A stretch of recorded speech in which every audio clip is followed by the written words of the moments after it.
right. Damn it. What? I wanted to be not Kirsten. Oh. It's fine. It's fine. It's fine. We're doing it live. We are doing it live. All right. Beard watch. Let's go. Beard watch. We do have to start the podcast, y'all. All right. Eventually.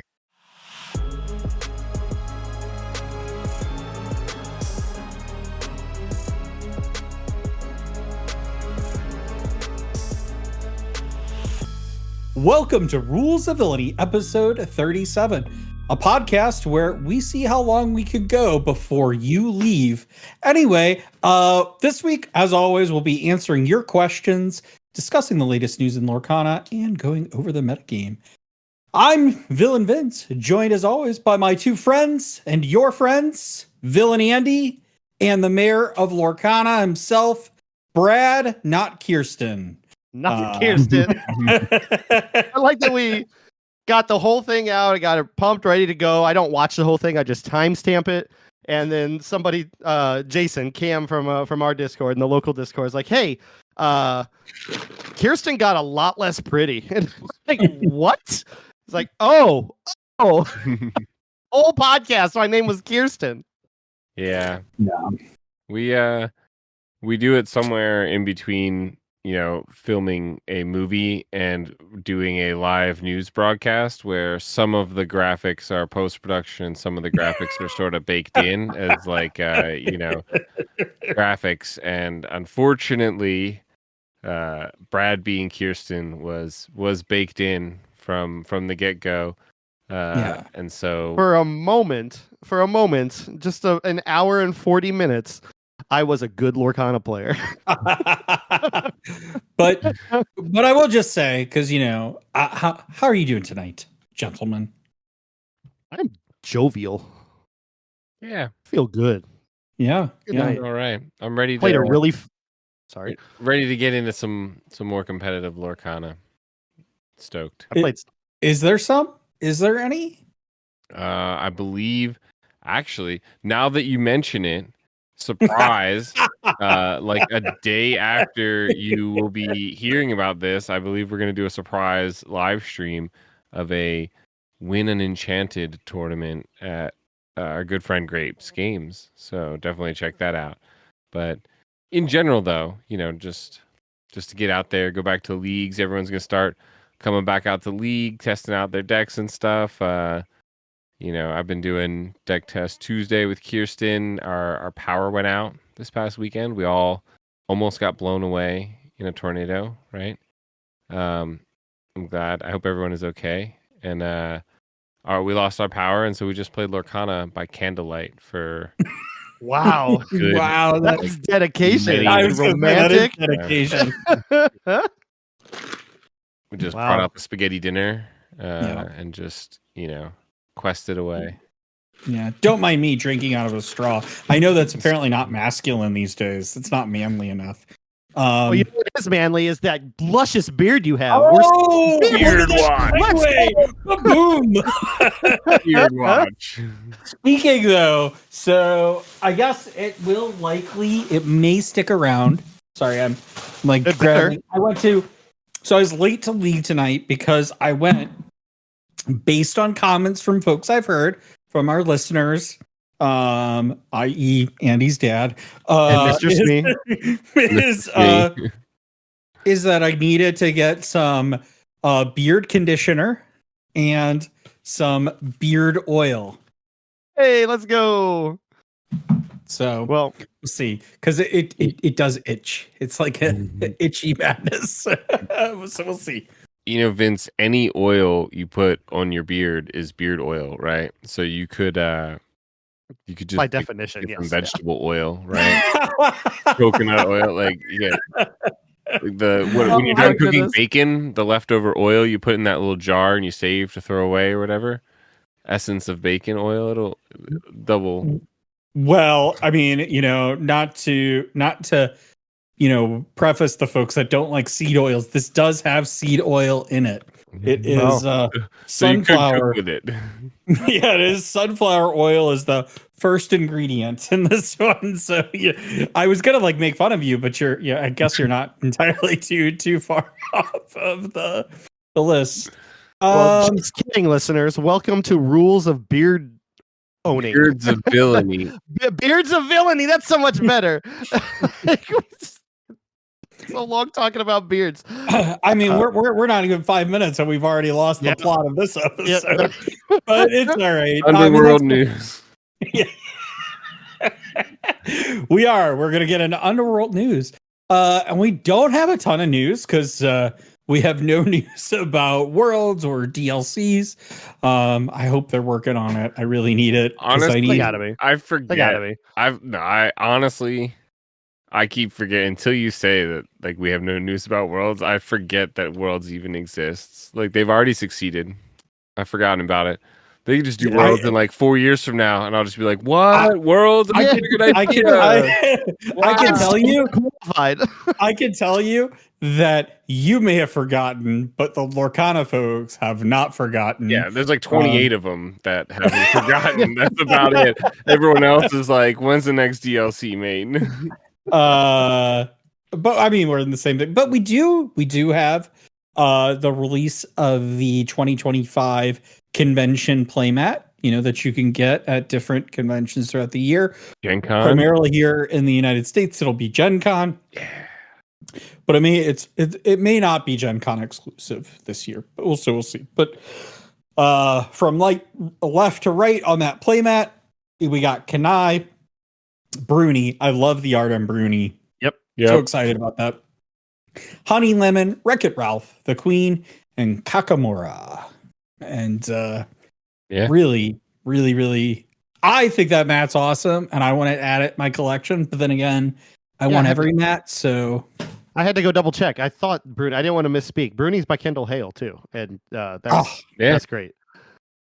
Yeah. I mean, here's the thing. I saw Bruni on that mat, and I was like, I want immediately. Like, I didn't even see anything else on the mat, and I was like, I want. They have quite a few of them at like Gen Con, right? Like, if it's like the other one, you just have to like place a certain amount in one of the like mini events they have, right? So unclear about how they're going to do it this year at Gen Con. But last year, the way it happened is that if you were undefeated in any of their events, you got a playmat. So more than one person would get one in any given event. Intentionally draw in the final round with the other person so that you could both be undefeated? Did that work? No, because I think that would be considered a draw. 2-0-1. Yeah, 2-0-1, not 3. Yeah. Okay, anyone would be 3-0. Yeah, you had to be 3-0. And I won in a draft. I think it was the. You won in a draft. I'm sorry, it was a sealed. Well, it was the. I told you about this. It was the sealed draft hybrid event that they did because they didn't run really a sealed, or I don't think they even really ran a draft. They did this kind of combo event. Gotcha. So I thought you won a multiplayer game. Yeah, hopefully. I was hoping to, but no, I did not. Gotcha. But yeah, it's interesting. Kirsten and I will be there. Brad, you going? Gen Con? It's up in the air at the moment. Yeah, we want to. I know Emily really wants to go back and visit Indianapolis after spending 3 or 4 years there. It's just the wedding. We're nailing everything down right now, and it's affordable. It's just, do we want to throw that kind of money at it and stay? We got to find somewhere to stay as well, and so it's doable, but I'm gonna say maybe unlikely, unfortunately. I don't know. Well, nothing is set in stone. So there's always 2026. Gen Con's not going anywhere. Whether or not you got tickets, right, Vince? I did. I got tickets the opening weekend. There'll be Rules of Villainy representation at Gen Con. We'll get one of them mats. The first time. Yeah. It'll be our first time at Gen Con. Oh no, we had a podcast last Gen Con. Yeah, we did. We had a podcast. So you were there. Yep. I lied. Because I bought all that product and it was like sharing it on our Discord for you guys to share on socials. Yep. And stuff. So I can't believe we've been doing this that long. I mean, Gen Con's not till August, but still, like it Yeah, seems we're like coming so up. long ago. Like, Listen, we're almost at enough podcasts to equal my age. We're getting close. what number So, is this? Is this number 37? 37. Oh man, we just hit mine. So, For a couple more months at least. well, that's true actually. Like, but we will hit my birthday, like my current age before my next birthday. So, I'll leave it at that. I'll leave you listeners to determine how old you think I am. But yeah, so I'm excited for it, and this mat looks great, and I hope I get one. I'm gonna do my best to try to get one, or at least get one, if not more, so we can give them out as pricing. Jimmy will probably get fewer. 3. I think Jimmy he got multiple ones last year. Jimmy did get 2 last year. Got 2, Wow, sheesh. Yeah, Jimmy's really good. Someone should really sign him to their Lorcana team, their pro Lorcana team. Oh wait, Rules of Villainy, let's go. Anyway, so we got another little news item there, Brad. Tell us a little bit about it. Yeah, just wanted to follow up on the new segment that I introduced last week. It is just a 10-15 minute video regarding the local meta here in St. Louis of the top decks from the constructeds that we have. There's 4 or 5 constructeds throughout the week, and I just kind of do a recap of it every Saturday morning.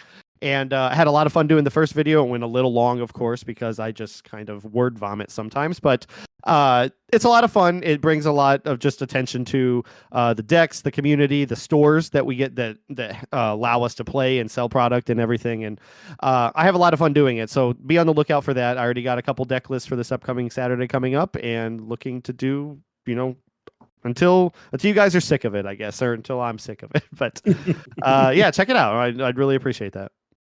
And if I do really good at my locals, how can I submit my deck list if I'm in the St. Louis area? How can I? Yeah, there's multiple ways. If you are listening to this and you are not in either of the Discords, there is a community Discord. We have our own Discord for Rules of Villainy, which will have a link in the description below. You can say hi to us in there. We're almost at 100 people. You could be the 100th person to join our Discord. And it's a lot of fun. We have so much fun in there just talking about Lorcana and all kinds of crazy stuff. And if you can submit your decks in there, submit it via a link in the YouTube comments to this or any of our videos, I will make sure to get it into our video. Yeah, and so is this just St. Louis then? So if I'm somewhere else, Yeah, like I was just trying to bring attention to the community that we play in it, because there's plenty of broad meta videos out there right now of like the best decks in Lorcana. But I'm just saying, if I'm a member of the Rules of Villainy community, sure, could I?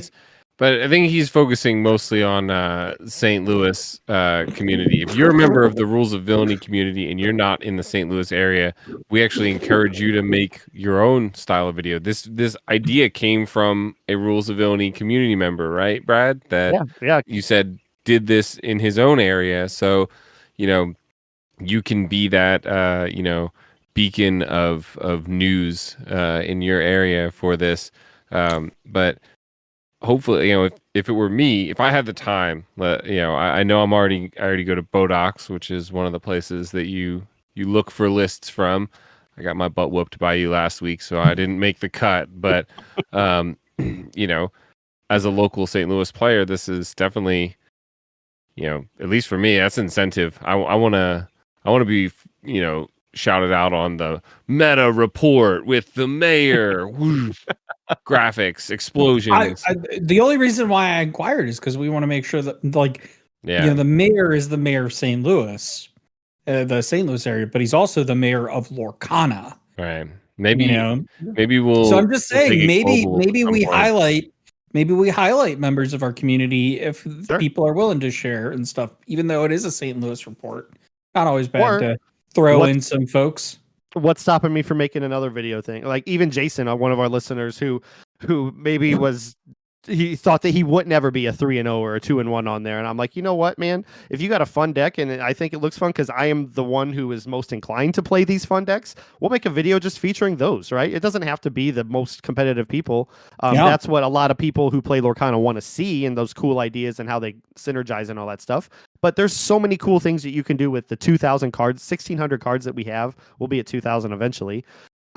That it's fun to just show those combos and everything. So yeah, there's nothing stopping me from evolving into multiple things, right? Granted, I have the time to do it, but yeah, right now it's the local meta, and who knows what other fun things we can do on this channel as well.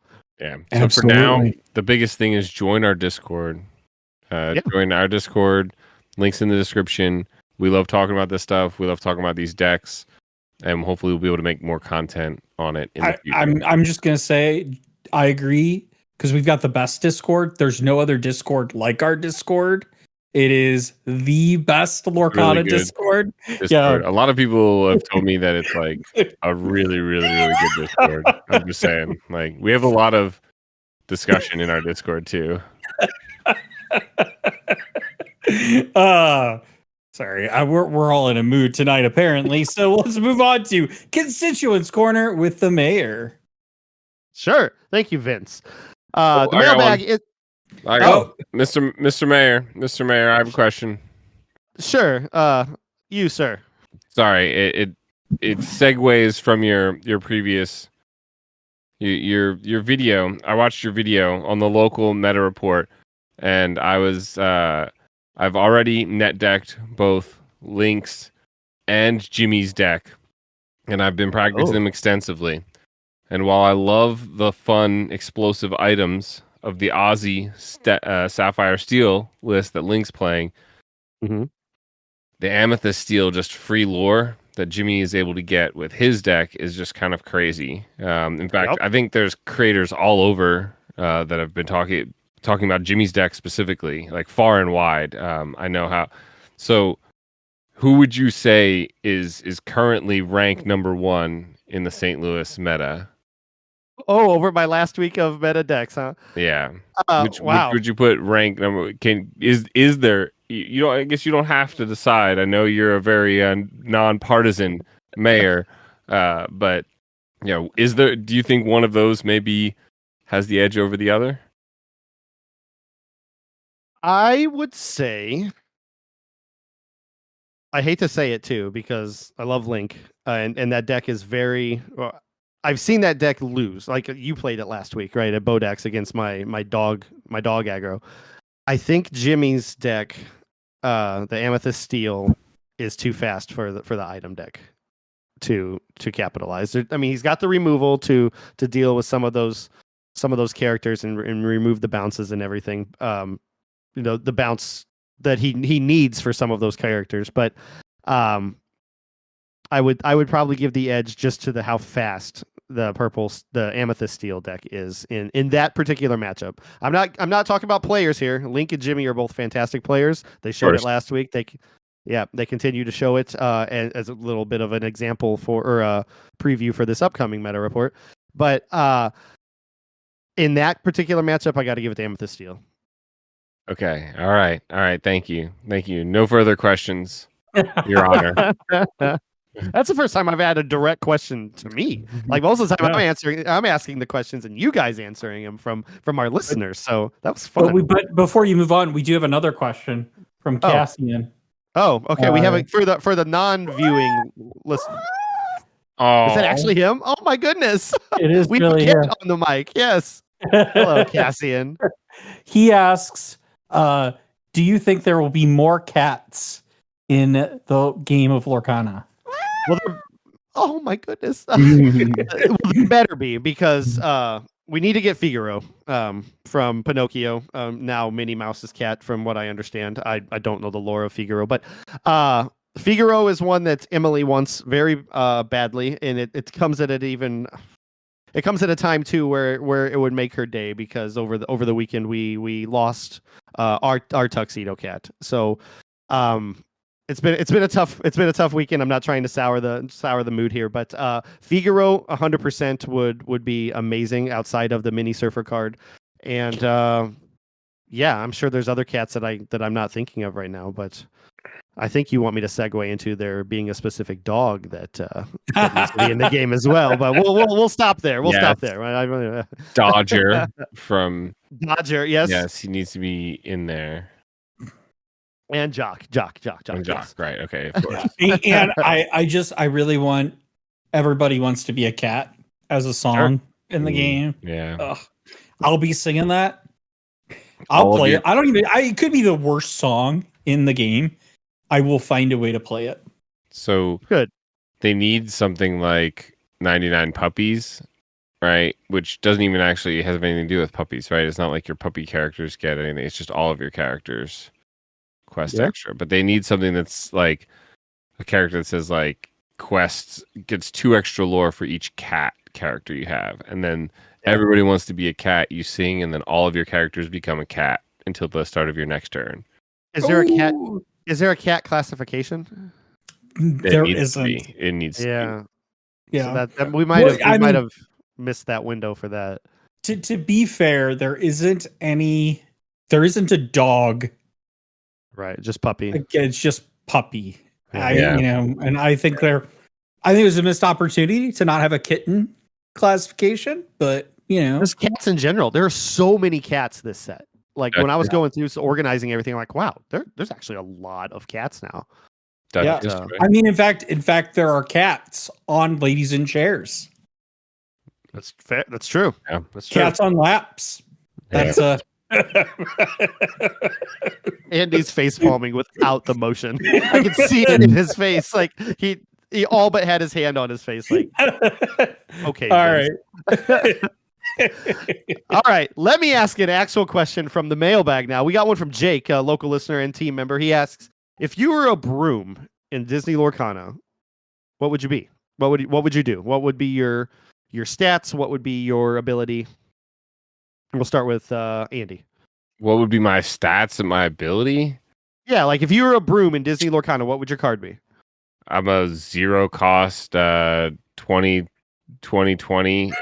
When you play this card, draw as many cards as you want. Do I need to remind you about Magical Christmas Dreamland? Because that is the purest example. No, I think realistically, like first off, a broom in any other color besides steel and amethyst would be nice. Honestly, that was gonna be my hot take. Is like just some sapphire broom just to mess with folks. But could you imagine? I wonder about that all the time. Like if we had ramp in a broom deck, I would die. I would love ramp in a broom deck, but there's just nothing in blue to allow that. Yeah, I mean, it could basically be ramp from your discard, right? So they have ramp off the top of your deck, ramp from your hand, ramp from a character or an item, even with something like Hideaway. You can actually ramp with that. So you could have a Sapphire Broom that says like, it would probably say take a broom card from your discard and put it into your Inkwell. Hopefully not exerted, but it'd probably be exerted.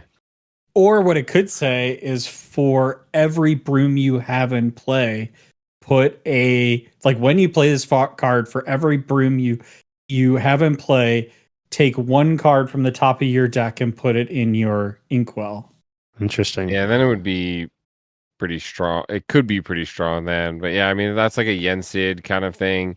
I figured like the sweet, because all the brooms do stuff with your discard, right? There's ones that take them from your discard. Yeah. So like, because it's like sweeping up the discarded cards, discarded ink. Get out of here, Lilo. Yeah. You're reusing them, right? Like recycling broom or something like that. But I don't know. I think if I were a broom, I guess, or a broom that I think would exist, maybe would be like I don't know, it'd be like 2 or 3 cost. Like there needs to be a 2 or 3 cost draw broom, right? There's something like the Yensid, but as a broom. Right. Yeah, that's kind of, that's what like you mentioned, Yensid does. Is you have a broom in play, you may draw a card. He's a 2 or 3 cost. I should know. I play brooms all the time. Yeah. My first thought was was another low cost broom. I was thinking like a 1-cost broom, maybe uninkable, because I'm likening it to Daisy Duck, but for yourself. It'd be like a 1/4 quest for 1 though, and then every time it quests, you look at your top deck, and if it's a broom, you can put it in your hand. Was my initial thought of something like that. Because the one thing that brooms runs into, why I run 2 whole new worlds in mine, is just is draw. Yeah, you got your Yen Sids and some other friends on the other side is a big one too, but most of the time it's just gas. You're trying to get the brooms to the tower, and not really caring about a whole lot. There's a little bit of challenging happening here and there, especially if you get the sorcerer Mickey on play or on the board.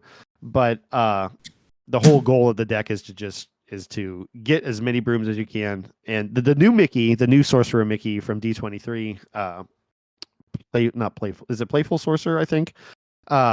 He's been a great addition too, because you can wheel a lot quicker with the sticky Mickey to that shift on 3. But between that and Friends on the Other Side is your main card draw engine. And so I was hoping for a broom that you could do over and over again in that regard. When this broom quests, check the top card of your deck. If it's a broom, add it to your hand or something. One thing I think would be a cool, and I don't think we've ever seen this mechanic. We always have cards that say like you can, like pay 2 to shift, or we've got universal shift. So like any, that can shift on any card. But what if we had the reverse of that? What if we had a card like a broom, like a low cost broom, like a 2-cost broom, and it was, you may pay 2 to shift any sorcerer character on this card. A morph? So it's a morph? Kind of. A morph broom. But you make any character Floodborn then? You can play any character on top of this character? Any sorcerer, like Mim or Merlin or Mickey. Maybe. That'd be interesting, because then it makes non-shift characters shiftable, essentially. Yeah. Vince just opened the door to what I should have thought of immediately. Can we get a Floodborn broom? Like a shift broom would be cool. Yeah. We don't have. So I just think it'd be the reason why I say that is because like the sorcerers and the brooms are really thematically aligned, and so but not all of the sorcerers are shift. In fact, very few of them I think are shift, and so giving them right. Yeah. Well, the Playful Sorcerer is a shift. It's a shift 3, which is why you run the Sticky Mickey in the deck. Not that the Sticky Mickey's a bad card in that deck, but his primary purpose in that deck is to shift the and if you had a broom that you could shift on there, you might play that instead. So how about there should I think this would be a decent broom. 3 costs. Ideally be like a 3/2, but they'd probably nerf it, make it like a 2/2 or a 2/3. When you play this character, if you have a broom in play, draw a card or gain 1 lore. And then it says if you have a broom in your discard, do both. Oh, interesting. Okay. So if you have a broom, you get to draw or gain a lore, whatever you want. And then so that at point it's like a 3 cost, especially if it's a 3/2, then it's basically kind of like a White Rose. But then if you have a broom in play or in your discard, so if you've thrown away a broom, then you can do both. Yeah. I don't know. Or if you have one in your discard, if you discard a broom, do both. Well, then you throw it from your hand. Yeah. Yeah. So you're just replacing the card in your hand. I don't know. This is all just mind. Whatever. Off the cuff. We need to make a video where we basically our gift to Ravensburger. I'm sorry, I already left. Yeah, of all of the awesome ideas we have, that really they should be paying us millions and millions of dollars for. Yeah, maybe. I want to give a shout out to Smorkana, because they every now and then they do a cards we wish were real, and they're really good. They had a beast one a few months ago that was the untransformed beast. What's his name? Prince Adam, I think. I don't know his real name. I should, because I love Beauty and the Beast. where it had these. I'm not going to remember all of the stats, but it had a specific condition. I think you could only play this card by shifting, but it was statted in the regard to where it would be worth it to have this card in your deck. And I was like, that's really, really cool. And I hope there's something like that in the game sometime. But yeah, I would love to theory craft cards, just a video of theory crafting cards sometime. Just to be listen, clear, I would be just singing all the time because I'd be like, it's like, well, that's Prince Ali, fabulous Alibaba. Strongest 10 regular men. That's a good segue. Lovely, June. Lovely. I love the feathers. just to be clear, these wouldn't. I know you're absolutely right. Smorkana comes up with great card ideas in these wish they were card things or whatever. Just to be clear, ours would not be. This would be far closer on the comedy spectrum than it would be on the on the like actual legit spectrum. You should know how legit these ideas are by us pricing them at millions of dollars for Ravensburger to purchase from us. You know, if they were any bit good, we would just we would actually have a job there probably. Honestly, the ideas are so great that they are behind our own paywall of our non-existent Patreon. In fact, this podcast is over. If you want to hear the other half of this podcast, we're going to need you to fork over at least $5 right now. Okay. Before we get too far away from it, Vince's singing was a good segue to the last question here in the mailbag. We reached out on the official Discord where the question was from a user named Mako, when is King Louis going to get a card? To which I had to correct them and let them know there are 2 King Louis cards. But then the question became, when are we going to get a card? And what would it be, or what would it do for I Want to Be Like You, the King Louis song, the famous song from the Jungle Book? If that song existed in the game, what would it do? So it would copy a ability of your opponent's cards. Ooh. Oh, I like that. So I should have done my research here, but what is the card that choose like a isn't there one that's like choose a character type or choose a character and like exert all characters of that name or something? I think it's Alice. I think it's Alice from like set 3 or 4. Yeah, so it's to enable a card like that or other ones that get created that are similar to that, where you would play it. It's a song, obviously, and you'd sing it, and it's all characters choose a character, all characters of that character till the end of turn, right?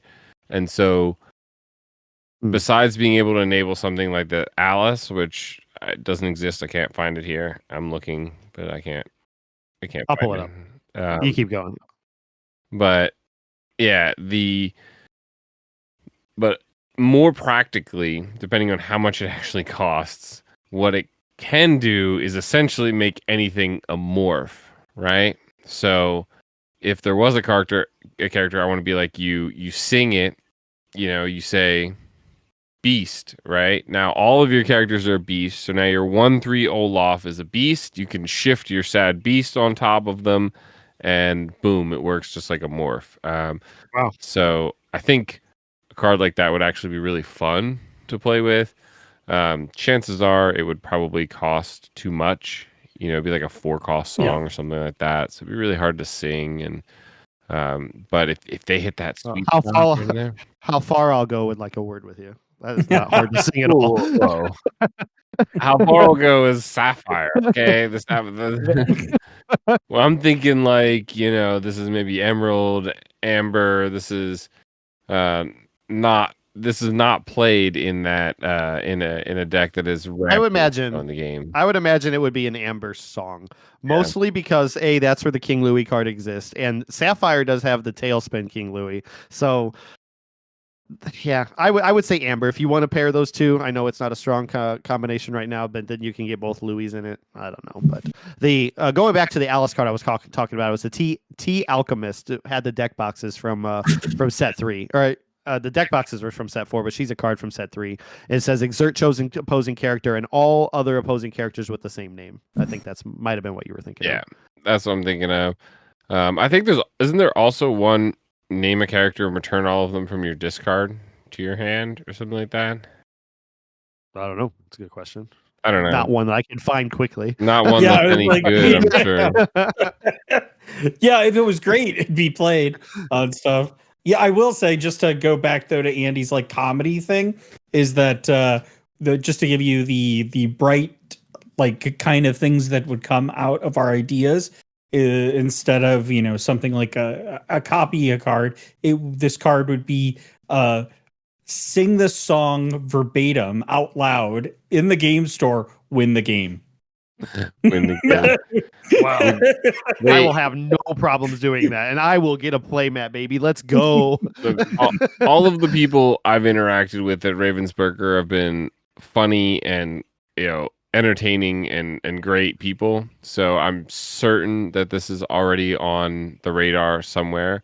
But other card games have like these like sort of fun sets where they do these absolutely ridiculous things. I remember there's a card, and I think it's in Magic or whatever, but it says rip this card into pieces and throw it in the air. Any card that a piece like lands on is banished, is like gone, right? You remove, it dies basically. So you'd have to rip your physical card in the game, and now you don't have a copy for the next game, but you got to get another one out of your box or whatever. And they're like silly cards. Some of them are like makeup. Then they've done like multiple sets too, so like they modernize them. One of them's like take a picture of you with this card and put it on like social media, and like depending on how many like likes it gets, you like gets extra strength or something when you play it or whatever. It's like really really fun stuff. So if they don't come out with something officially, I'm pretty sure fans will come up with fun silly things to play a Lorcana. Well, just in goofy case set. they come out with a card that requires you to put it on social media and get likes, please be sure to like us on all social media platforms. Mhm. We're on all of them at Rules of Villainy. Yep. Some of them And if- unwillingly, but we're there. Yep. If we're done there, that is it for the mailbag. That's so funny. Before you answer that, if you'd like your questions answered by the villains in the future, be sure to comment on this video on YouTube, our socials, or join us on our Discord where you can comment in the Constituents Corner channel. Now, what was so funny, Vince? Well, the main segment is so funny because how do we stop this meta game? It's out of control. I sat down across from Ron tonight, and again on Sunday, or not again. That was the first time this week that I sat across from Ron, and I'm just like, yeah, I don't want to play against this deck.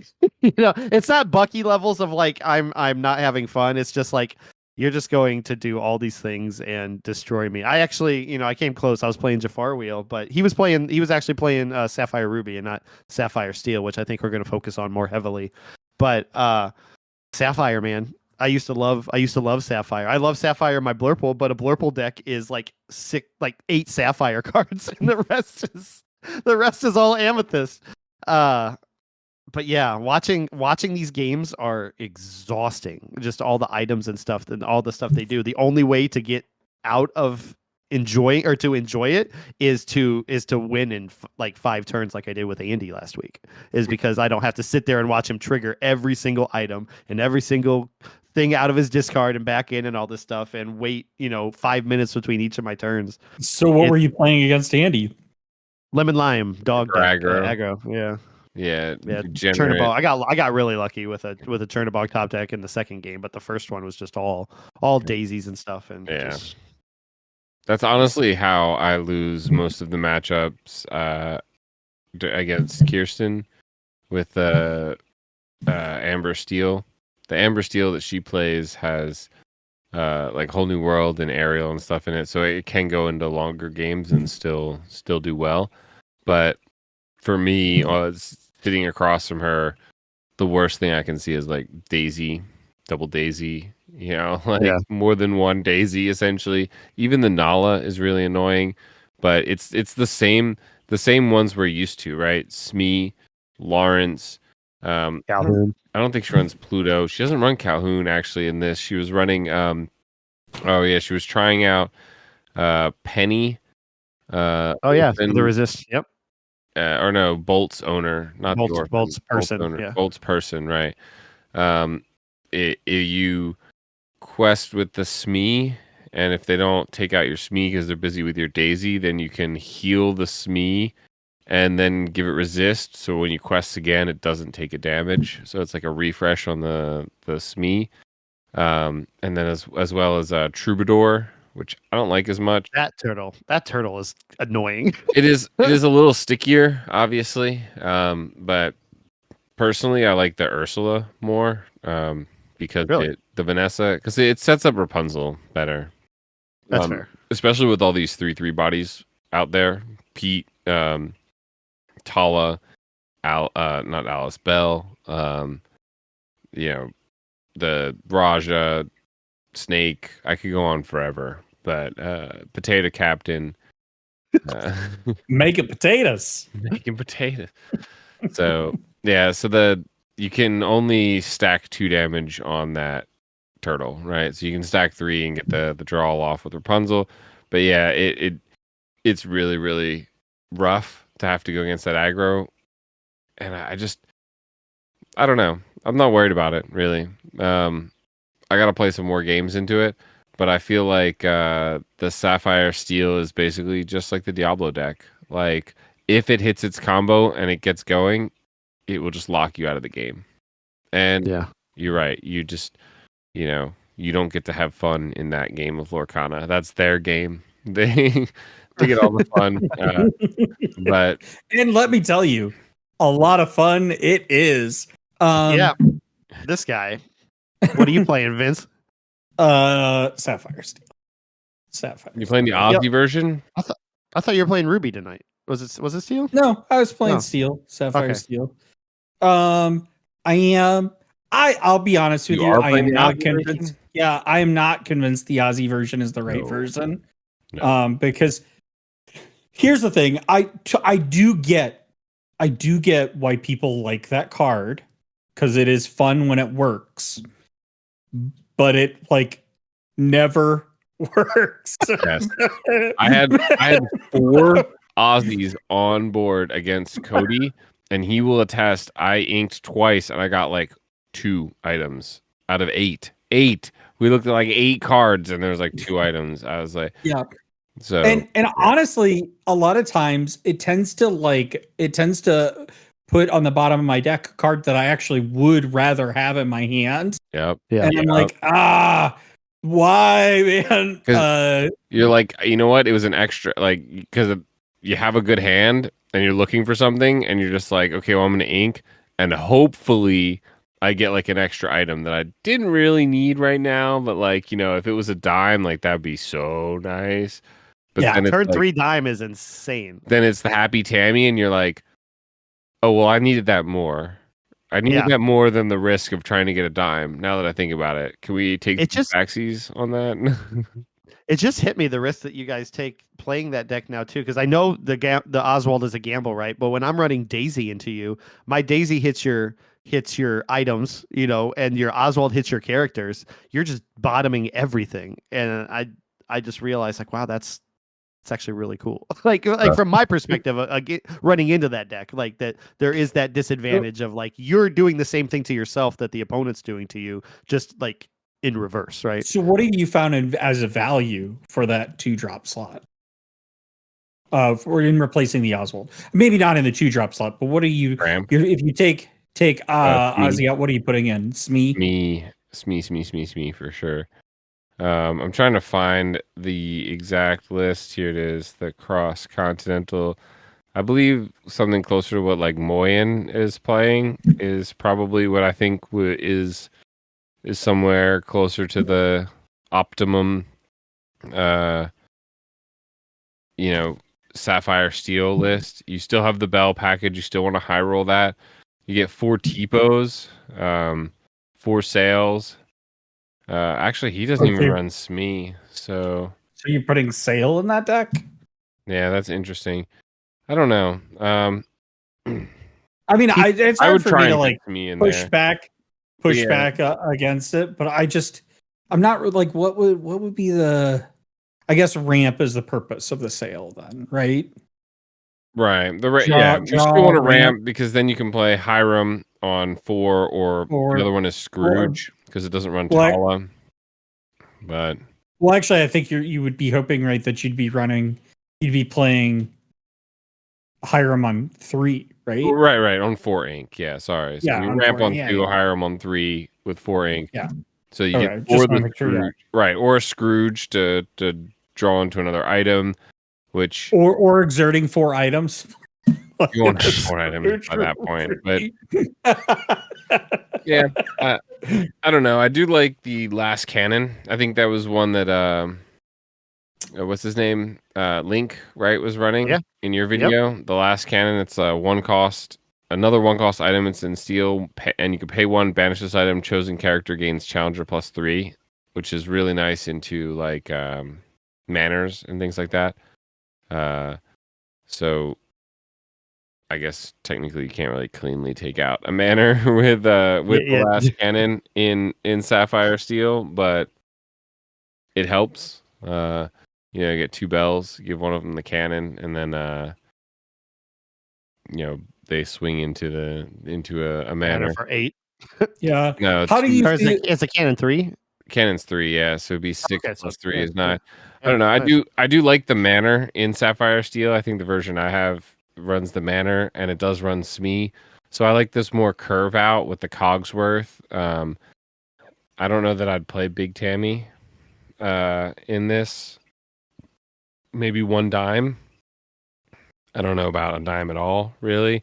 I just like the idea of playing like a closer to a Kiwi Birds list, where you take advantage of the draw engine of the Hiram, the recursion of the Tamatoa, along with just a lot of really good steel characters in there, as well as the Bell, to just quest and force good trade.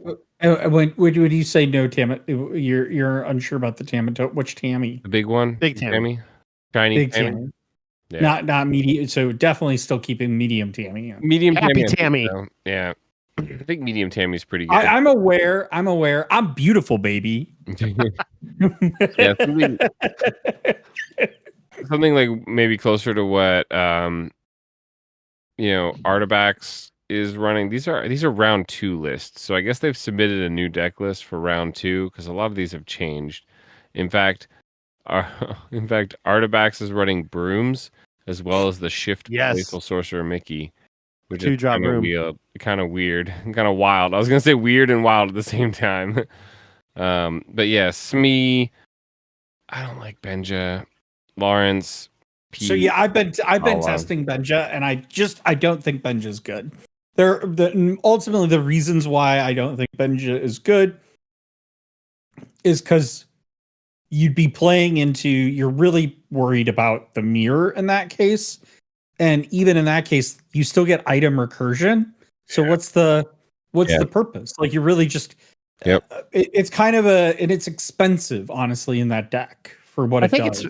It's not for the popsicles or anything. It's for the workshop to stop that draw just a little bit more, I think, is what the way that I interpreted the Benja is. Play that on 3, kill, banish that workshop and kind of gimp there until they find their Hiram at least. But that if you watch any of these mirrors or any of these blue on blue games, blue steel versus blue red or whatever, that workshop is just triggering over and over and over every game, and it's just they go through their entire deck with that workshop alone. It's so Benja, I think that's the clean hit at least in the early game, is to try to get that workshop off of there, because yes, it can come back, but most of the time people are going to bring back the 1-drop popsicles for ink conservation, right, and play the bigger stuff and drop a couple popsicles or fortispheres or something to get those draws anyway. Yeah. Because what's a No, workshop? I mean, Three? I get, Three, yeah. yes, it's three uninkable. I mean, I get the purpose of it. I'm just, I don't know that it has the value add because really you're Yeah. you're just delaying yourself, kind of like you. What you're doing by playing Benja, in my opinion, because I've tried it, is you end up starting to play a defensive game, and you really want to continue putting the pressure on your opponent. And so the moment you transition to playing Benja, yeah, I do. I get it. He quests for 2, but I think they're just more Comparing to like impactful characters Lawrence, that you have. right? Comparing to a Lawrence, which is considerably harder to remove, but costs the same, quest for the same, trades much better. So, but doesn't take out the item. So, is there, how many times are you playing your game? Like Vince has said, you're trying to be the aggressor here, questing, and forcing them to answer. How often are you like, wow, if I could just remove this item on turn 3, or even just if I could remove this one item later in the game, I would win the game. Like that would be a decision maker, and I tend to agree with Vince. I don't think that situation's there enough. Well, I'm not. I don't think it's there exactly. enough. Yeah, I don't think it's there enough is the issue. Yeah. Right. It's like the amount of games that you have that you ultimately you just have to think about it. Right. It's like if I add this card in, how many games am I winning versus am I losing by having another more impactful card in the game? Like and I just ultimately think you can. That's a really critical spot in your deck that isn't as impactful. Because here's the thing, I agree with you. Like it does make sense why people are playing it to say remove the Maurice's Workshop, or maybe like that rare Oswald hit dime on turn 3 or whatever and stuff. And maybe in that particular rare instance, it's like the best card for you to have in the game to take that out. But ultimately, like what's happening is you're losing, and now you're playing that to try to get yourself into a winning position again. And it's better than other cards. I think that's worth noting here as well. Like you are still giving yourself 2 lore threat on the board for it, so it's better than something like a Rise of the Titans. It's the best option you have, but I tend to agree with Vince here that you don't want to be doing that. Now, I wonder, what would you say? I mean, obviously, I don't think this card exists in the game, and if it is, it's probably not playable with an ability. Is what if Benja instead of discarded the card, it put it in your inkwell? Would you value? That's like Cusco. It's a hideaway. Well, it is a hideaway, but I'm saying on a body. Cusco is a hideaway on a body, yeah. But and you can play it in Sapphire Steel. But I'm saying like at 3, same stat lines. Okay, gotcha. Yeah, I'm saying like if Benja, instead of discarding the item, put it in your opponent's inkwell.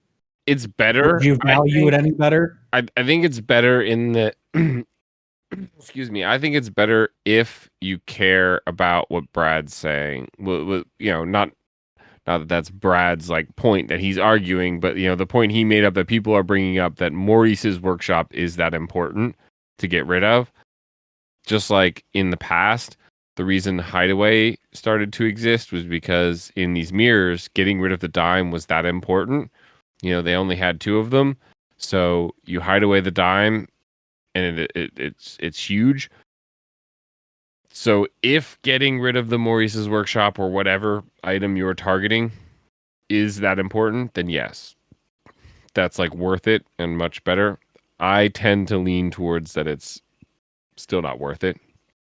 I would agree. I don't really care if they're if they're playing items and paying 1 to draw with the Maurice's Workshop on the turn after I played a Lawrence, which is the turn after I played a Smee, which is the turn after I played like a Daisy Duck or my own Bell if I'm playing Sapphire Steel or whatever it is. I kind of feel like I'm probably in the driver's seat here, and they need to be drawing the right answers off the top. Yeah. And it's better. Sometimes it's better to be asking the questions than hoping for the answers. There's no There's no wrong questions, only wrong answers. You know, Frank I Carson agree. said that. I agree. I think the other thing is like, you know, I still had tonight when I was playing Heather and she's playing her Amethyst Steel deck. And Brutal one.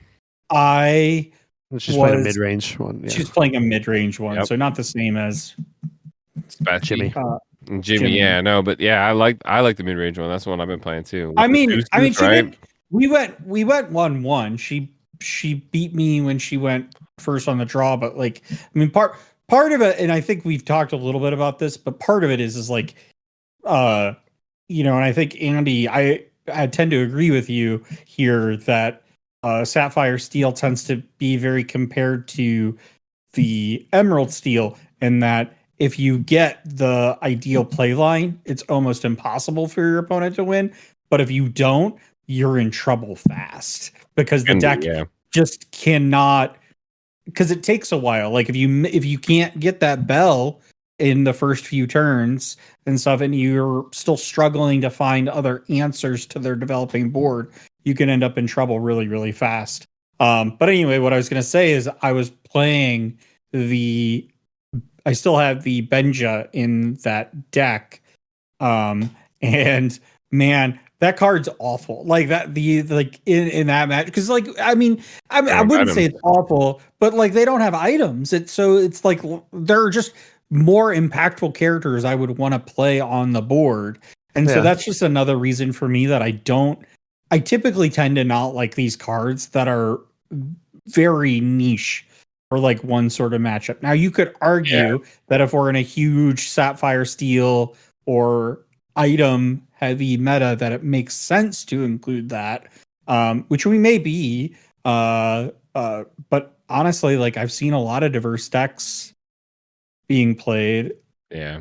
As is. So we've been testing I find them, I flatten them in a couple of the steel decks as a counter, because, you know, even if, you know, Kirsten or I aren't playing one of the item lists, we throw them in there because we expect to see those item lists and stuff. And honestly, most of the time during our deck testing on the stream there and over the weekend, I find them, I ink them, because it was just like worthless in so many matchups. And it really, one of the games I opened, I got my starting hand before altar, and I had both I find them, my incomes, and I was like, I can't put these back in my deck. I have to keep them in my hand. They have to be my first 2 ink, which means I have that many less cards that I can search for the cards I want in my opening hand to try and combat this. So I felt really handicapped, and I was like, this is not good. You don't want these cards in there if you don't have to. And I think sometimes the answer is just saying, you know, what if, you know, 6 times out of 10, my question is just better, right? Like, yes, you can beat me, and I have to accept that, and I have to stop trying to do some sort of weird shenanigans that isn't great. You know, people are like, oh, well, how do you remove a 3/3 bell on turn 1? You don't. Like, who cares, right? I quest with my character and then I bounce it with my snake, or I throw it away and draw a card off of it after I play my Smee or something. I move along further where they, you know, they can't deal with it. Yeah. I mean, I just think in some cases it makes sense to play to the strength of a raging fire. Yeah. Well, no, it just makes sense to play to your strength. Like the new queen that's being played in the Amethyst deck.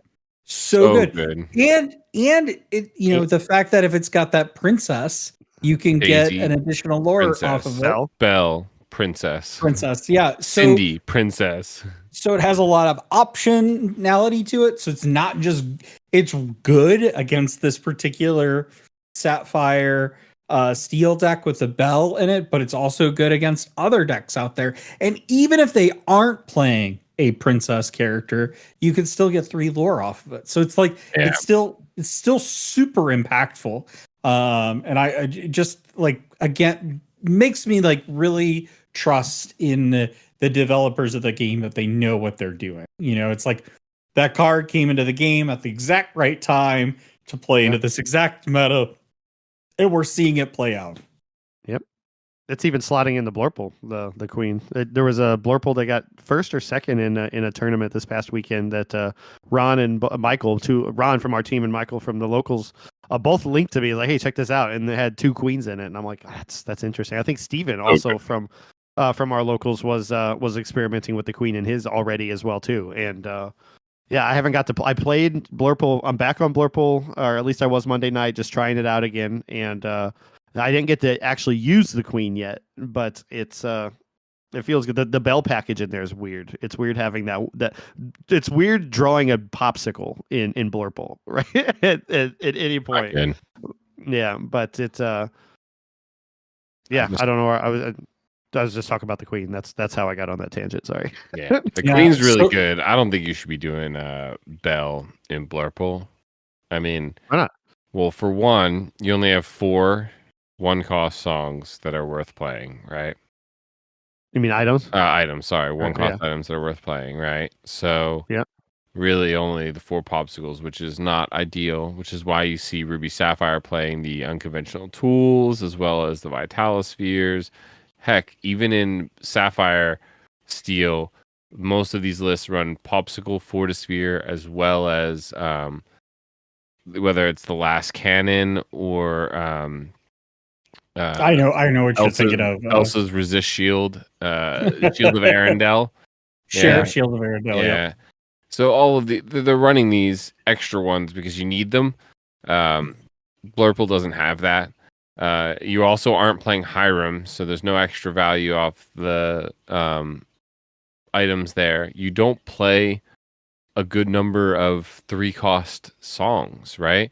So like your best case scenario is 1 of 4 popsicle, a 1 of 4 bell, and a 1 of 4 friends for you to be able to do this combo, and it essentially replaces itself with the draw off the friends. So it's just kind of meh. Whereas with Steel, you get 1 of 8 in the item category. You get 1 of 8 in the song category. Same with Amber Steel. You don't run the bell. You just have the 1 of 4 and 1 of 8 with the Cindy and the songs. Yeah. It is. It's just one. It is just one of those cards that you really need to have a ton of items for. Because I can tell you. I mean, I'm sure it'll happen, but because you play so many 1-drop items, you're like the math is just really good to draw at least one of them in your opening hand or your altar. And odds are you're drawing more than that and stuff. Like basically in every altar I was doing is I was holding on to either Fortisphere or Popsicle and shipping back 6 to try to find the bell. So yeah, I mean, I still got my 1-drop options and everything. I don't mean to completely turn this conversation into talking about Blurple though, but I think the popsicle still has value in replacing itself, being inkable and being able to heal at times where where it's necessary. But I don't disagree that it's a weird package. Like I mean, I prefaced the whole thing saying it's weird having even just the shift line. Having a shift target for the big bell now. That I don't know. It felt weird. I still played my my magic brooms. I think the Diablos took the hit for the popsicles, if I remember correctly, and we still had the followers and the brooms. So it was just a 1-for-1 with the popsicles for the birds, and then I don't know what else came out. I mean, I had a bunch of jank in mine anyway, right? Like manners and my one of Merlin. I think the manners are good in that. So hot right now. Yeah. So speaking of the math, Vince, first off, Frank Karsten, if you're listening, you should come on our show and help us plummet our viewer retention by talking intense hypergeometric math for like 30 straight minutes. I don't even care. It's not for them. It's for me. But so I did this earlier. Actually, I was really interested in this. And if you do the hypergeometric calculations on just having 4 bells in your deck and 60 card deck, if you have more than that, I'm sorry to hear that. 4 cards in your deck, you get 14 cards in the sample size because you got 7 in your hand, and then you can mulligan also. You can alter all 7 and get 7 more. So you can look through 14 cards, and you need at least 1 bell. So you have a 66.5% chance of finding at least 1 bell if you mulligan your whole hand, right? If you don't see it, you mulligan your whole hand. You within the first 14 cards of your deck after shuffling them, you have a 66.5% chance. Now, you also need the items though, right? So you say, all right, well, I need one of 8 items, but I can only look through 13 cards, right? Because one of them has to be my bell, right? So we calculate that. That's an 87% chance. That's not bad, honestly. Close to 90% is pretty decent. So we're gonna find that other card as well. But you also need your song, right? So assuming you've got your item and your bell, and you only have 12 sample size, 1 of 8 items. This is an 85% chance. But you see, the problem is here it gets tricky. You have to be able to find all of these at the same time. Plus, you have to throw in the math of the altar, which I don't think I can do on Google because I can't actually do the math myself. But I did find a place that basically I told them, here's how many cards I had of each in my deck. Here's how many of them I wanted in my hand. And what are the chances of basically hitting? It's like a combo calculator of hitting both one of these, and one of these. And it said it was like 52.3%. So just above 50% chance to be able to hit a 1 in 4, a 1 in 8, and a 1 in 8. Which is not bad, right? But it isn't perfect. It isn't that great. So, All right, well, let's do it right now. Sorry, I was like, grab my deck. So I got my deck. Oh, so I boy. shuffled my deck. All right, so I'll do a cut because you do a cut. Cut my deck. Make sure that everybody hears you slamming those cards. 5, 6, 7. I did. I wanted to make sure everybody heard. Okay, so in my opening hand, I have a Fortisphere. Actually, here, I'll show all it. 7. No We can bell. make out like 3 of them. We got a Strength of a Raging Fire, a Tipo, a Tamatoa, Greatstone Dragon, Popsicle, Hiram, and Fortisphere. Okay, so here's the problem, right? So we're gonna ignore the Tamatoa and the Hiram, which is a really great card to have. The Tipo as well. We're gonna ignore that. We are trying to hit our combo here, Vince, and you have 2 of your 8 1-cost items showing. Do you have strength? You said you have a strength, right? No Strength. storms. So I have a strength. No storms. 1 of your 8 songs showing, and you've got no bell. Yeah. Can you risk? And so this is where I really want Frank or someone with a PhD in TCG math to help us understand how to calculate this sort of thing. Can you risk keeping those or throwing those back? Right? If you keep 1 item and you keep your strength, now you're guaranteed those 2 pieces of your combo, but now you only have 5 chances to get your bell. But what are the chances you get another one of your 1-drop items or your song later?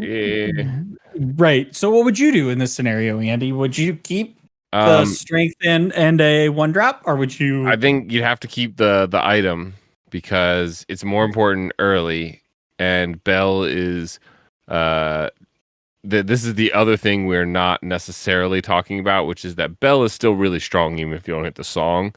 So yeah, because I would ship 7 back. I would put 7. No. No, I'm sorry, 6 back. I'd put 6 back. Okay, I'm sorry. You keep I would ship the song. I would almost honestly even keep the Hiram too, just because I don't think bells. You only have. Now, this is somebody who does not pay attention to the kind of math that like not knowledgeable of it at all. In Yeah. the scenario that you just laid out for me, and trying to reach that combo, you already have 2 of the 8 items, and you have 1 strength, but there's only 3 strengths left, and There's 6 4 of the storms items. still. There's still 4 No, storms. there's no storms. There's no storms. You don't have storm in your deck? No, I have Storm in this deck. I thought you said no storms. In his No, I have hand, Storm. right? In his I have hand. Oh, in Storm hand, my okay. hand. So I would One I of would, 8. like- Yeah, on the songs. 2 of 8. well then now that storms are in there, because I misheard. I was gonna say ship everything back but the strength, because the likelihood of you getting another strength is bad since you already have 1 of the 4, and then you have 6 chances at another item, and then the 4 for the the 4 bell that aren't uncovered yet. So you're saying you would keep the strength. Right, but he's Yes, changing but I'm an his mind. idiot. So and you and Andy, you would take the I would keep the- Hiram in the- the item. Yeah. it's higher the same, Hiram in yeah. the item. Okay. All right. So let's. and I want to preface it before you do it that I'm only doing that to try to hit the combo, not the rest of the game. Right. Hiram in the I item, would.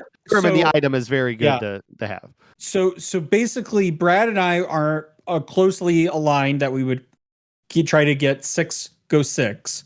I would have the kept item. the item. I would have kept the get the item. combo. Put back the song.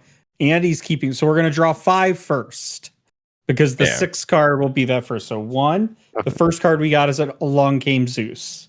Second with card we Hiram. got is another Strength of a Raging Fire. Great. We didn't need that Uh, one. See? Third card, I'm not going to show because it's a Tusk card. Show it. Show it. It's, Oh, I got you. Damatoa. Yeah. Happy as a clam. And then we got a bell.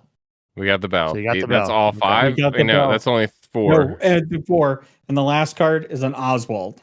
I would rip the Oswald out and throw it out of my deck, honestly. That should be a SME. Listen, that should be a SME. I just want to say that right now.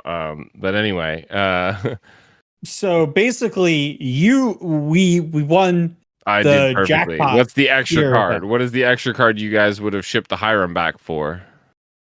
Another Oswald. Oh my goodness gracious. Thank the Lord Gantu that I kept that Hiram because We make these mistakes so you don't have to.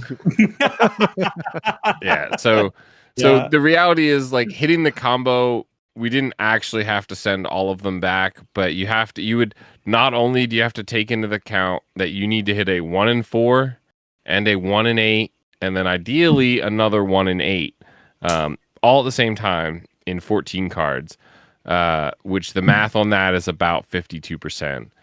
You also have to take into consideration the probabilities of like the cards that you started with in the first 7 and the cards you end up with in the second 7. So we could shuffle and deal these and do mulligans over and over and over and over again all night long, and Let's you not. would start to get an idea of it. And honestly, that's something that people practice, right? That's like a thing to test.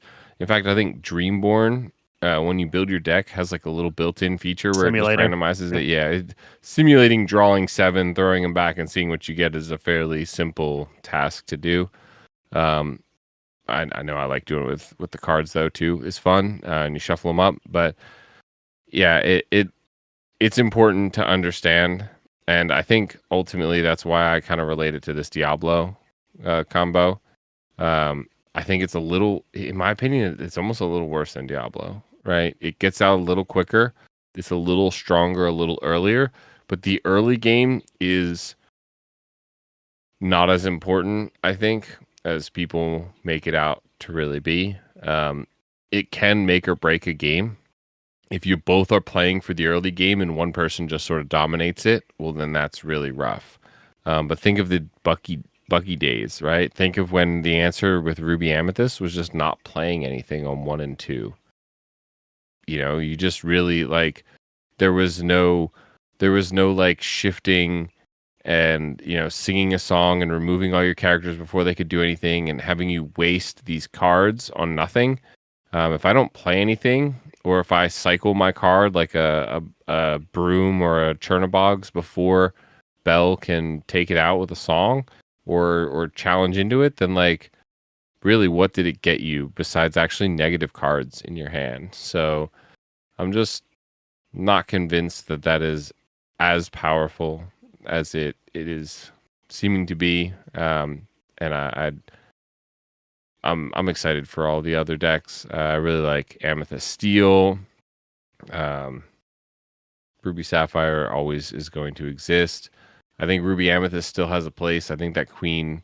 I want to say it's Deck Test Tuesday. This past Tuesday, if you didn't get to watch it, go back and you can watch the VOD. It's up there. But it might have also been during the Candlelight stream, non-stream, the Candlelight Lorcana matches Kirsten and I had during our power outage. They're all kind of blending together, but that Queen did so good. With everything, there's very few decks that don't play an impactful princess, right? And so, is a princess or queen, or is it just a princess? Just a princess. Princess. Daisy Bell, but basically everything in Amber Steel is a princess. Yep. It's really just like Ruby Amethyst, and Amethyst Steel that don't have a princess unless they play like the Big Bell or the Elsa. If I Elsa's drop not a princess. No, she's a queen, probably. Yeah. Okay. Well, anything else we want to talk about in this main segment? I'm having a lot of fun with Jafar Wheel, but I'm not. I'll save that for another time. Wheel's a good one. It's really good. I've slept on it, but like we'll talk about it another time because we're running out of time here. But it's well, I mean, this is really getting in a deep dive into the main deck, and also kind of relates really well to our villain of the week. Yeah. Are we transitioning? Is that what we're doing? Yeah, we're transitioning. It's Tamatoa. Which one? The blue one, the Sapphire Tamatoa. The one with item recursion. Not the the Sapphire Tamatoa with item recursion. Apologies to Gantu. This is a set 7 Arcasia's Island card. Tamatoa, happy as a clam. 6 cost inkable Sapphire, 4 strength, 5 willpower, storyborn villain, quests for 2 lore. It's his 2 abilities. Coolest collection. When you play this character, return up to 2 item cards from your discard to your hand. And the next ability is I'm beautiful, baby. Whenever this character quests, you may play an item for free. And the art is by Federico Maria Cugliari. I probably did butcher that last name, but I'm so sorry. So it's in a legendary card, of course. This is a very expensive card, by the way. Yes. Yep. So I like to think that someone at Ravensburger was just like, wow, the Tamatoa card I created was really good. People really seem to like that. And someone else was just like, I'll show you. And then it's like, just like super Tamatoa. Because this feels very, very like just in a vacuum. You look at this card, you read this card, and you're like, this is strong.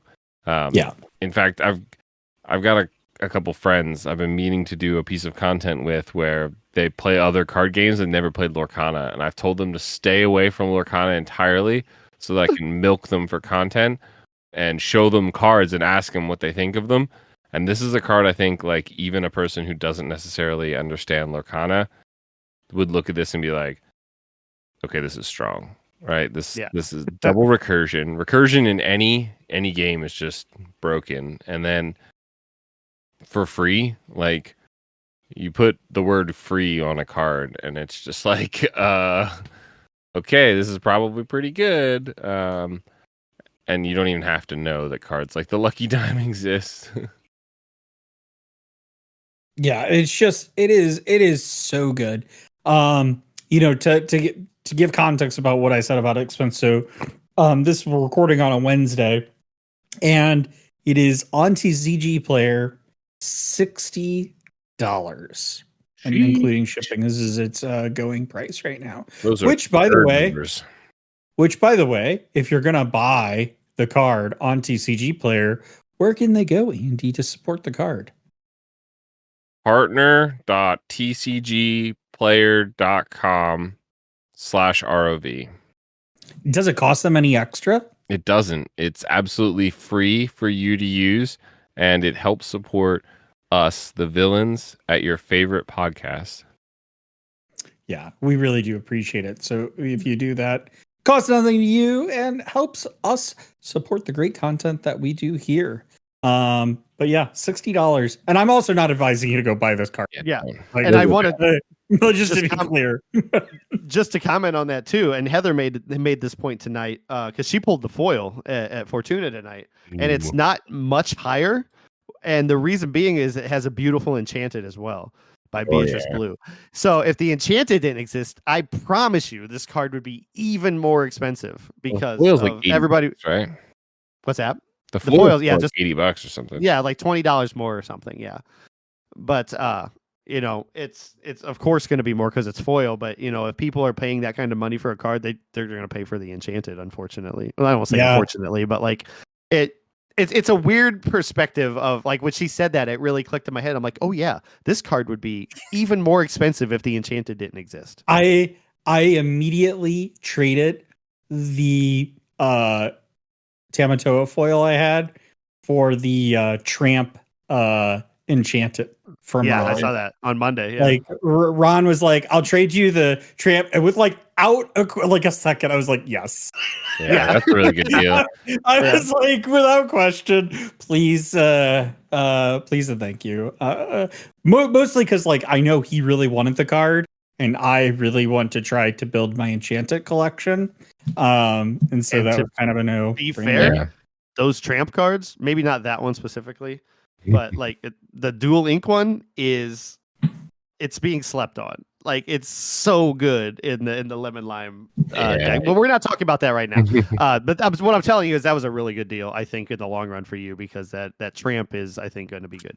Honestly, I don't care as much about the value of it. They were about the same. I think the Tramp's a little bit more expensive now than the foil is, but like we haven't. I mean, big box release comes out Friday, so today. Like the day that this podcast gets dropped will be big box release. And Brad so trying to time travel over here to the listeners today. Yeah, so prices will fluctuate and stuff, which is generally why I say like be careful and stuff. I mean, on what you're buying and stuff. I mean, I just bought a box of set 6 at Fortuna tonight because I didn't have any set 7.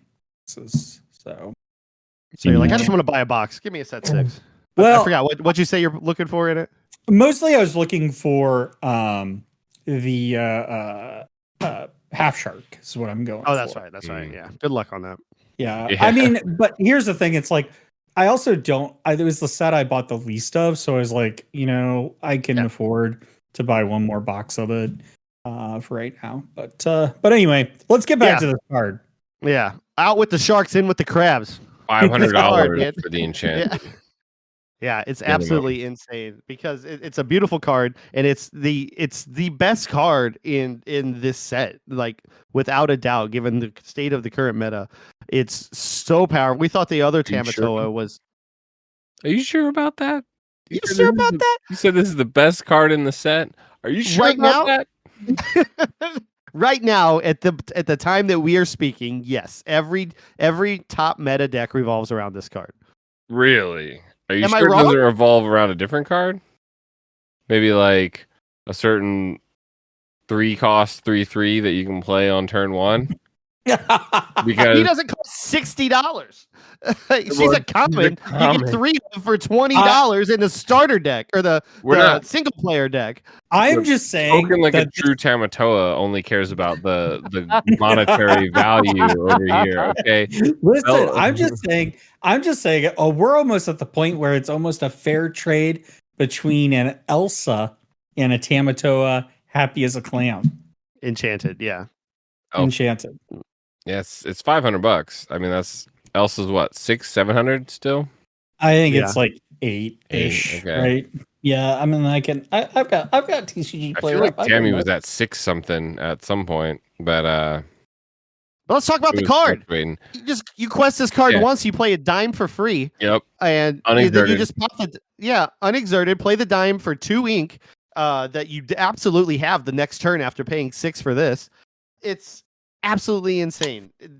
And then the time that you play it, you pull 2 items back from your discard. Probably, as I referred to earlier, a couple popsicles or Fortispheres just to get some more cards in your hand. More inkables. You probably have quills on board to just ink whatever you don't want in your hand to play all these items to beef up the bigger Tamatoa.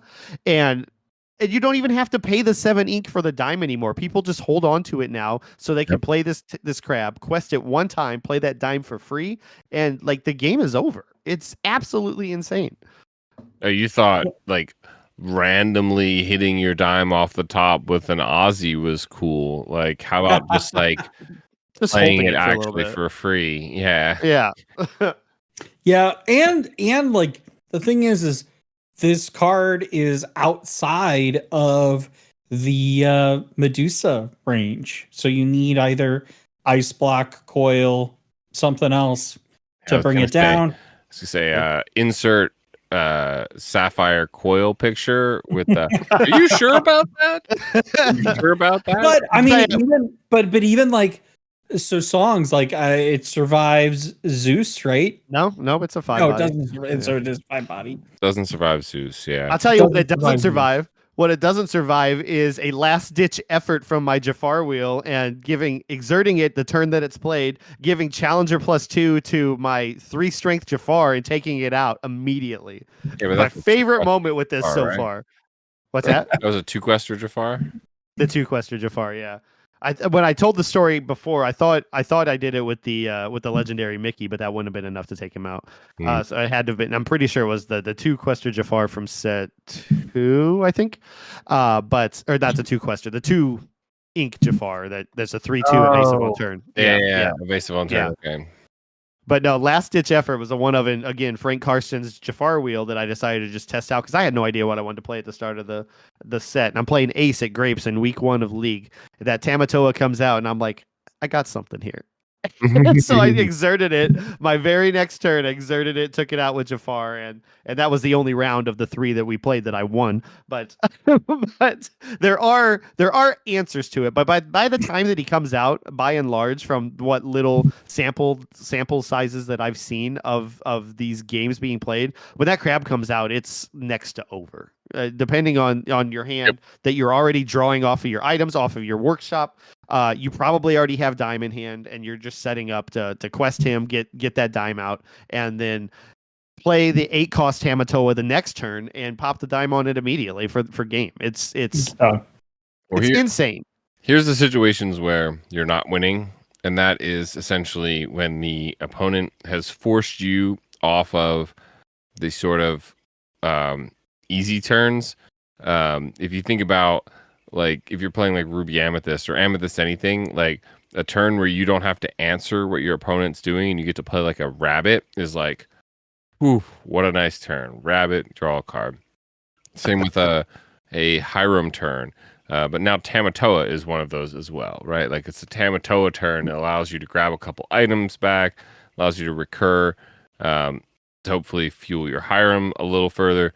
You can't really be playing these if you are forced into constantly doing things. In Ruby Sapphire, it used to be like taking a turn off to brawl something, right?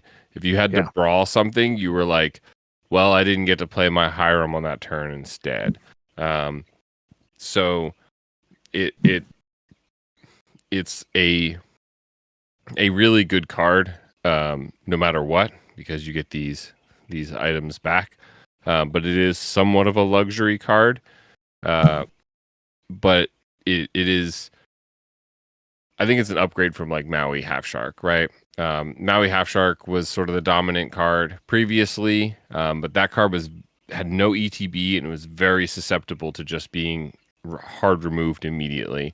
And I think we saw right at the very end of the meta that just Amethyst Steel would go fast, and then as soon as they played the shark, they would just Zeus the shark and then like keep going fast and like it was game over.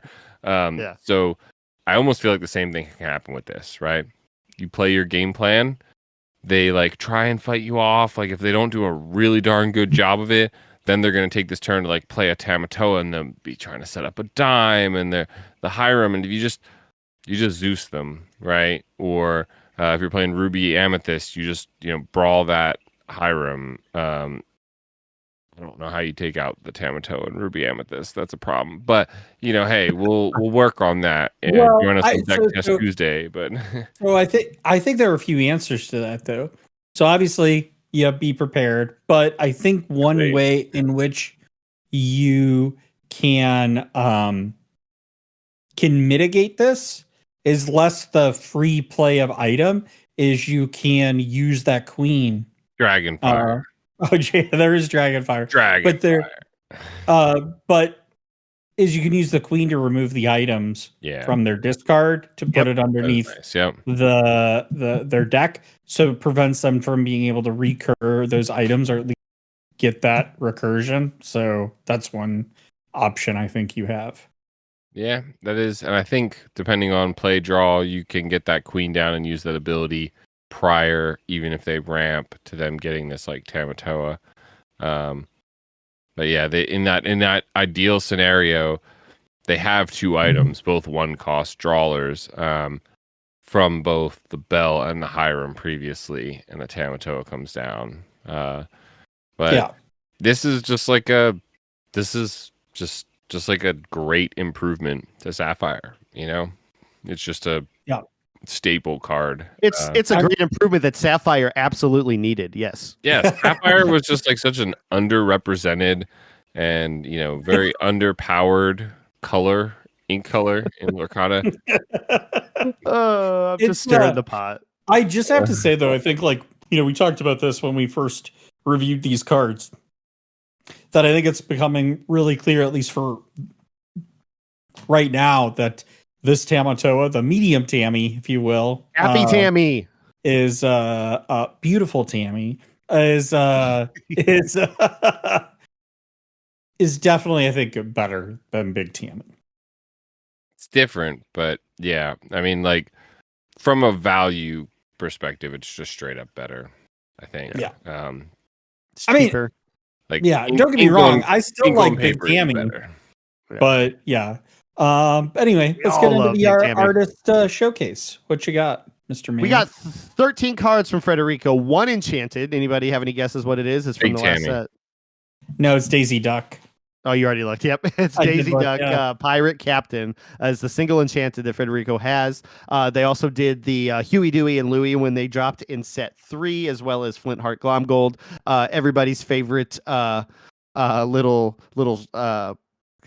what is Mr. Big? What is it? Yeah. Mole. He's a shrew, right? Shrew. Yeah. You come to me at my daughter's wedding. My daughter's wedding. Yeah. Mr. Big.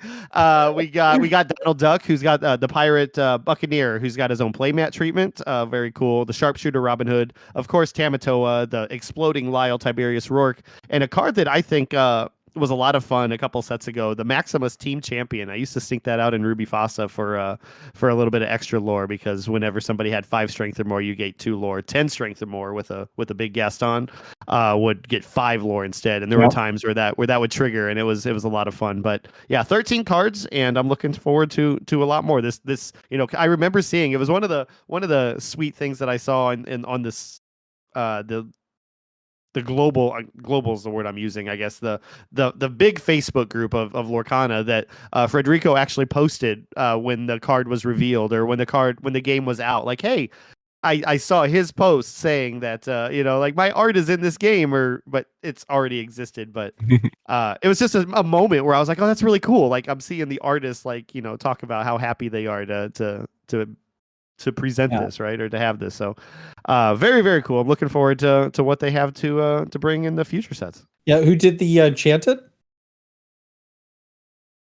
What? The Enchanted Big Tammy. Tammy. Beatrice Blue. Yeah. Beatrice Blue. Yes. I just want to point out, Mr. Big is an Arctic Shrew. Arctic Shrew. Got it. Yes. Good to know. I wish I would have been more prepared for that little bit because I wanted to impersonate it and like everybody's favorite little Arctic shrew, and I just botched it. I botched it, guys. The family you have that makes you rich, the friends you choose that makes them family, and with these things you will never feel small. Aw. That's his quote from the wedding, apparently. Yeah. That's so great. Well, let us know your thoughts on Villain of the Week. We hope you've enjoyed this episode. If you're joining us on audio, please rate and review us on Apple Podcasts, Spotify, or wherever you listen, and we may just read your review on our next shows. And if you're joining us on YouTube, which if you're not, you really should, we have a whole bunch of fun over here. Give us a like, subscribe, ring the bell, be notified of surprise live stream tournaments, Deck Test Tuesday, the mayor meta report with the mayor, and all of our ever expanding enterprise of enjoyable content for your eyes and ears. Did we give the details of the live stream, or did we just tell them it's a surprise live stream on Saturday? Saturday. We should probably say it's at 2:00 at Grapes Games. Yeah. We're doing this at the end when there's the metrics of our video just crash. Yeah. Well, I'll make sure that it's loud and clear in the description and on all those socials. But yeah, check out that live stream, please. It's going to be a lot of fun. We're giving away an Enchanted. We're not. Grapes Games is giving away an Enchanted glass slipper to the winner. So check that out. We're happy to broadcast it. And we understand your time is valuable, so we appreciate you spending a little bit of it with us. If you would like to follow along as we plot our devious plans, consider following us on our socials. We're on Instagram, Blue Sky, and the platform formerly known as Twitter at Rules of Villainy. We also have a growing community on our Discord, which you can join with the link below and possibly be the 100th member. That's exciting. But until next week, stay safe, fellow villains. Be wary of wannabe heroes who want to disrupt your villainous plans. And as always, remember the rules of villainy. Let's go!